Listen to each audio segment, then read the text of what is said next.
নমস্কার বন্ধু, আমি সুন্দর সন্তোষী কিচেন রেসিপিতে আপনার সবাইকে স্বাগত। আজকে কিন্তু রেসিপিগুলো একদম মিস করবেন না, না হলে এই যে সামান্য পরিমাণে ঘরের সবজির যে টেস্টগুলো থাকে সেগুলো আপনারা পাবেন না। এই যে তেল দিয়ে বড়বড়িটা এক আঙুল বরাবর কেটে নুন হলুদ দিয়ে ভালো করে ভেজে তুলে নেব। বড়বড়িটা একটু লাল করে ভেজে নিতে হবে, যেহেতু রেসিপিটা একটু আলাদাই হতে চলেছে। তারপর কেটে রাখা এক আঙুল বরাবর লম্বা লম্বা আলুগুলো দিয়ে তেলের মধ্যে নুন হলুদ দিয়ে এগুলোকে বেশ সুন্দর করে লাল করে ভেজে তুলে নেব। চলুন আলুটা ভাজতে একটু টাইম লাগবে, ততক্ষণ মশলাটা রেডি করে নিই। নিয়ে নিয়েছি তালমগজ, চিনাবাদাম, আদা আর কাঁচা লঙ্কা বেটে নিলাম। এদিকে আলুটা সেদ্ধ হয়ে এসছে, এর মধ্যে দিয়ে দেবো আর একটু তেল, তার মধ্যে দিয়ে দেবো বেগুনটা তো নুন হলুদ দিয়ে ভালো করে লাল করে ভেজে তুলে নেবো। বেগুন ভাজতে বেশ একটা তেল লাগে না, কিন্তু সময় লাগে, একটু সময় দিয়ে ভাজবেন তাহলে তেলটা একটু কমই লাগে। এই যে সব ভেজে নিয়েছি, এবার ওই তেলের মধ্যে দিয়ে দেবো পেঁয়াজ কুচি, তেজপাতা দিয়ে ভালো করে ভেজে দেবো লাল করে। তাহলে দেবো এই যে একটু পরিমাণে হিংটা কিন্তু ভীষণ দরকার আর ভীষণ জরুরি, যেহেতু এটা নিরামিষ তরকারি আর টেস্টটাও কিন্তু ভীষণ ভালো হয়। এরপর বেটে রাখা মশলাটা দিয়ে দিলাম, তাহলে দেবো হলুদ গুঁড়ো, দিয়ে দেবো পরিমাণ একটু নুন দিয়ে ভালো করে ভেজে নেবো যতক্ষণ না তেল ছাড়ছে।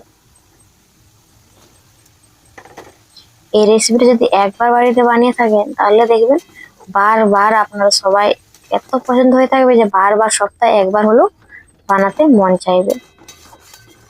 এটা আমার বাড়িতে প্রায় দিনই হয়। আমাদের রেসিপি কিন্তু রেডি, নামিয়ে নিলেই হলো। এরপর আবার কড়াই বসিয়ে দিয়েছি, দিয়ে দেবো একটু মুগ মসুর ডাল, দিয়ে একটু হালকা ভেজে নেবো। ভাজা হয়ে এলে এই যে একটা বাটিতে ঢেলে নেবো। এরপর ওই কড়াইয়ের মধ্যে কিছুটা জল দিয়ে দেবো, যে পরিমাণে ডাল সেদ্ধ হবে। কমসে কম 3 কাপ মতো দিয়ে দিয়েছি। এরপর ডালটা ভালো করে ধুয়ে দিয়ে দেবো ওই গরম জলের মধ্যে, তাহলে দেবো নুন আর হলুদ গুঁড়ো দিয়ে 10 মিনিট ধরে সেদ্ধ করে নেব। 10 মিনিট পর দেখুন সেদ্ধ হয়ে এসছে। এরপর একটু জল দিয়ে ফুটিয়ে নেব। ফুটে এলে নামিয়ে নেব। এবার আবার কড়াই বসিয়ে দেবো। কড়াই গরম হয়ে এলে দিয়ে দেবো সর্ষের তেল। তেলটা গরম হয়ে এলে দিয়ে দেবো কালো জিরে, শুকনো লঙ্কা, তেজপাতা, পেঁয়াজ কুচি। প্রতিদিন একরকম ডাল না খেয়ে একটু বিভিন্ন ভাবে ডালটা বানালে কিন্তু বেশ স্বাদ হয়, প্রতিদিনের খাবারে একটু অন্যরকম হয়, তাই না?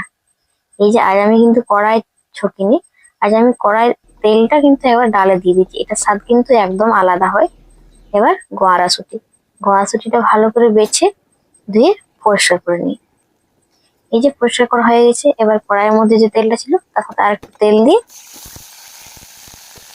কিছুটা লঙ্কা দিয়ে এই যে গোয়াশুটিটা ছেড়ে দেবো। তাতে দেবো নুন হলুদ পরিমাণ মতো।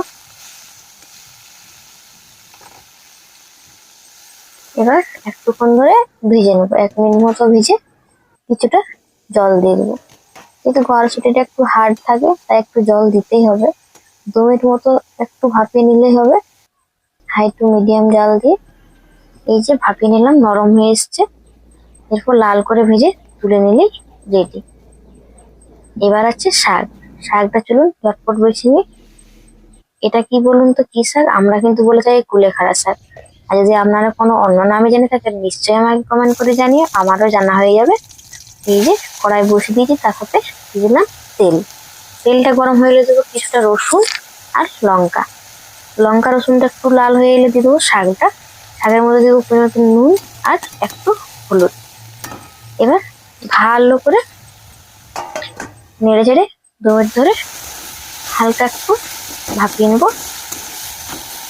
এই যে নরম হয়ে এসছে, এবার 2 থেকে 3 মিনিট ভালো করে জাল দিয়ে ভেজে তুলে নিলে আমাদের রেডি। এরপর হবে ম্যান করলা ভাজা। চলো, করলাটা আজকে একটু অন্যরকম করে ভাজা করছি। এই যে লম্বা লম্বা ভাবে কেটে নিয়েছি, আমি দিলাম কিছুটা বেশ পরিমাণে লঙ্কা। এবার ডাইরেক্ট ছেড়ে দিলাম একদম করলাটা, তারপর নুন হলুদ দিয়ে ভালো করে কড়া করে ভেজে নেবো। এই যে একদম কম তেলে ভাজছি বললাম না, আজকে একদম